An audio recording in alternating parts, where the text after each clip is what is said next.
Good morning. Obviously, yung pag-relieve kay Chief PNP, unpopular decision. Dahil nagkaroon ng conflict previously sa resolution ng NAPOLCOM and PNP. Hindi po napatupad yung order. So how do you intend to manage the public's perception na yung leadership ng PNP ngayon is stable sa kabila ng pagpapalit ng leadership? Si Torre nga lang ay hindi nakakapag-stable niyan, mga kababayan eh. Good job yung pag-relieve kay Torre, mga kababayan. This time, sang-ayon tayo dito sa ginawa ni BBM. Although mga kababayan ha, habang nandyan si Torre ay hihilain ang bansang ito, mga kababayan. Pero sama-sama tayong babangag eh. Pati tayo mahihila, mga kababayan. Etong kapulisan, crucial ito, mga kababayan, sa ating lahat. Di bali yung presidente, basta etong mga pulis, kailangan may matino silang ulo, mga kababayan. Although, ang commander-in-chief nila si BBM, pero dagdagan mo pa ng isang Torre? Ay, Diyos ko.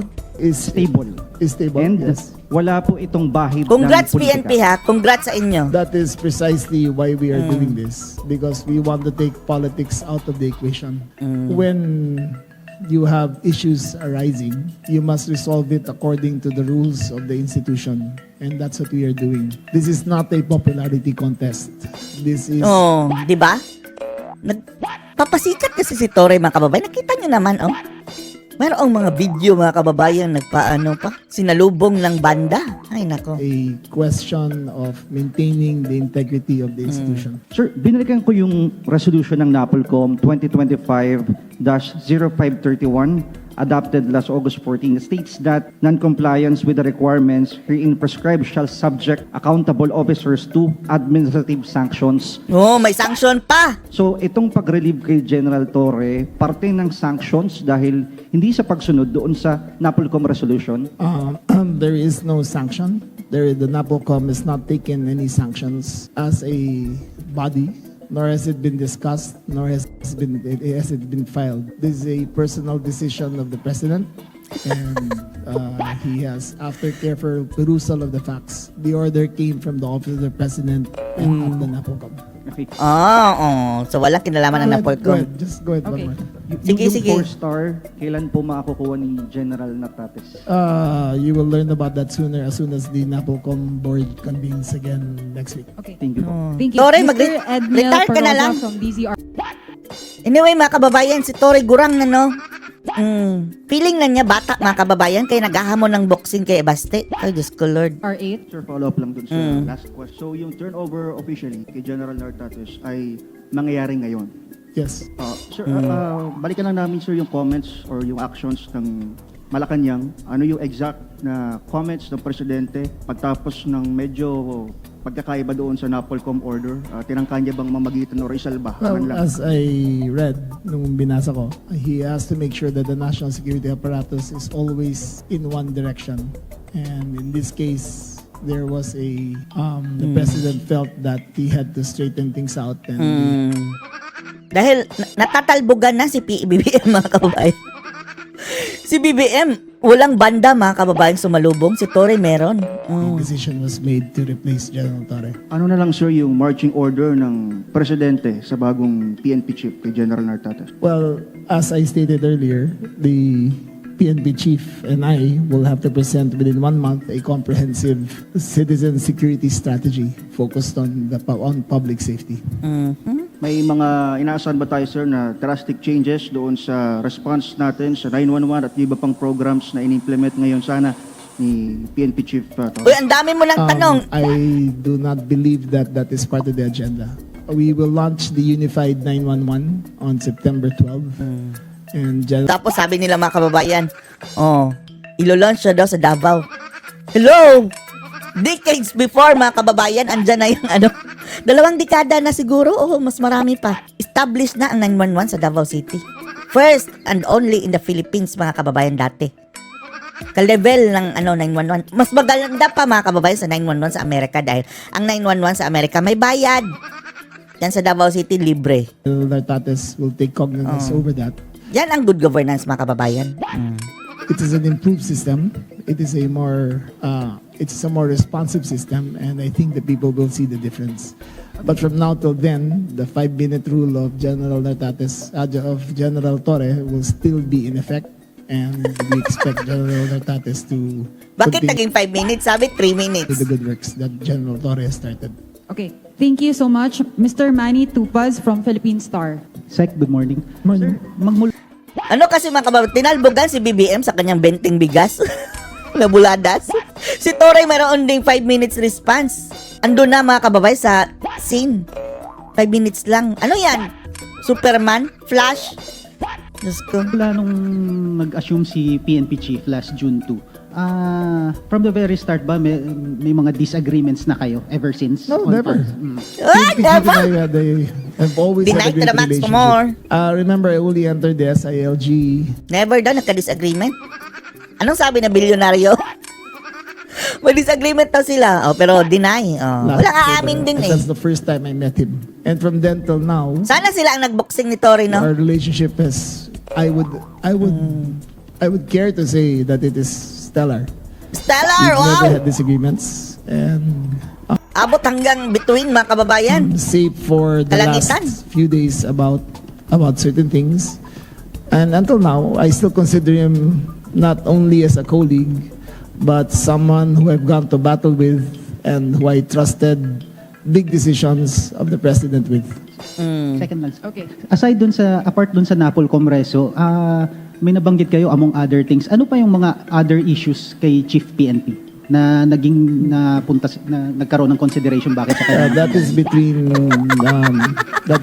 the national security apparatus and him. And Anong issues pa? Oh, marami. Not to mention, that is pag na lang baka ma. an executive privilege we May cannot magalit. divulge. Okay, thank you so much. Mr. Mon Galvez of TV5. Mon Gualvez. Hi, Sec. Good morning. Isa rin niyang ano ah. This is actually baka repetitive question na lang pero just to clarify, you were mentioning a while ago that this is a country of laws and not of men. Ano po talaga yung pinakanilabag ni General Torre? Bakit po siya nasibak? He did not violate any laws. He has not Sabi mo, countries of men. Oh, ano ba yung ano? Countries of law, not of men. Tapos wala palang nilabag. been charged with any violations. He has not been charged criminally nor administratively. It is simply a choice of the president to take a new direction for the PNP. Oh. So mali yung sinasabi mo. I-imply mga kababayan yung una niyang sinabi na linabag ang batas. Oh, yan ang pagkakaintindi, di ba ha? Not countries of men, but the countries of law. Medyo vague. Vague Sec. talaga. Medyo vague. Vague. Well, but it's more vague than he violated. Than he didn't violate any laws. He didn't violate any. He has not been charged with any administrative case. Then why did you use that sayings? He has not been charged with any. Not charged. Siguro hindi na charged pero di violate. Hindi lang kinasuhan. case, but he is a presidential appointee who serves at the pleasure of the president, and the president has made a decision to go in another direction. So more on trust and confidence lang po ito. More on trust and confidence lang. The president reserves the right to see what is best fit for the PNP. Last na lang po sa akin. I don't think, hindi ko po alam kung tama yung research lang namin, but General Torre will be serving the shortest term in the history of the Philippine National Police. Oo. Shortest term. And kauna-una siguro mga kababayan na nasibak. How does this Pwesto. affect the morale of the police force? Well, I think I am Uy, mag-survey kayo sa mga pulis ngayon. Majority siguro mga kababayan natutuwa sa pag-alis ni Torre. Nakakaladkad sila sa mga kababayan eh. Ano nga bang tawag? Torre supot? O Torre pisot? confident that the police force is very professional. I Professional? think that they observe their duties, and I think 99.9% of them will uphold their oath to maintain allegiance to the country. Ang 99.99. Oh, ang 001% mga kababayan si Torre na yun. Hindi nag-approve. Okay, thank you so much. Mr. Vince Lopez of Manila Standard. Sir, good morning. Sir, Good morning! For the duration na Chief PNP si Tanghali na, General Torre, may mga na-relieve siya mga officers. What would be the... O paano na yung yung may langaw sa mukha mga kababayan, yung kanyang laging bodyguard na babae? O babae ba yun? O baka matulad tayo doon kay Aura mga kababayan na nagalit na tinawag na her. Hindi pala, tinawag na him. Paano na yun siya? magiging nung mga opisyal na yun, sir? Ngayon na kung mababalik ba sila, reinstatement? That is a NAPOCOM issue. As according to NAPOCOM law, NAPOCOM procedures, level 3 going up is up to will be taken up by the by the NAPOCOM board, and the NAPOCOM will convene this week and reconstitute the leadership of the Philippine National Police. Okay, thank you so much. Mr. Jairo Boledo of Rappler. Rappler. Itong Rappler, no, biglang kambyo mga kababayan, no. Dati-rati anti-Marcos, ngayon wala na. Tahimik pa sa sementeryo. Hi sir, good morning. Morning. Jairo Rappler. Mukhain na, Diyos ko. Tingnan niyo yung mga alagad ni Maria Reza, mga kababayan, no. Sir, ano lang namin, hingin lang namin sana yung information. Baka, ano po ba yung initial na reaction or pagtanggap Reaction ni Torre, ganyan, oh. Kung ganyan siguro ang reaction ni Torre una, mga po ni kababayan. General Torre when the NAPOLCOM issued the memorandum po? Did he promise to the President to fulfill the said memorandum, sir? Thank you. That will be revealed at a later date. There are documents that are still sealed, which will be brought forth henceforth after the NAPOCOM reviews it. Last question for me, sir. In relation to Vince's question, the NAPOLCOM reversed a few assignments made by the President, made by PNP Chief Torre, including some of the appointments in CIDG and all that. Ano na po mangyayari doon sa order na yun ng NAPOLCOM? And Again, memorandum? the NAPOCOM will constitute again. O yan ang nilabag na batas ni Torre siguro, mga kababayan. Hindi man siya nakasuhan, hindi siya na-charge, pero nilabag na yun. Sinabi kasi niya, walang nilabag na sinampahan ng kaso na kriminal. Pero baka meron, pinalampas ng mga kababayan dahil malaki rin ang naitulong ni Torre kay Ngag-Ngag, mga kababayan, sa kanyang mga mission. Walang kwentang mission. Kaya pinalampas. Pero mayroong nilabag.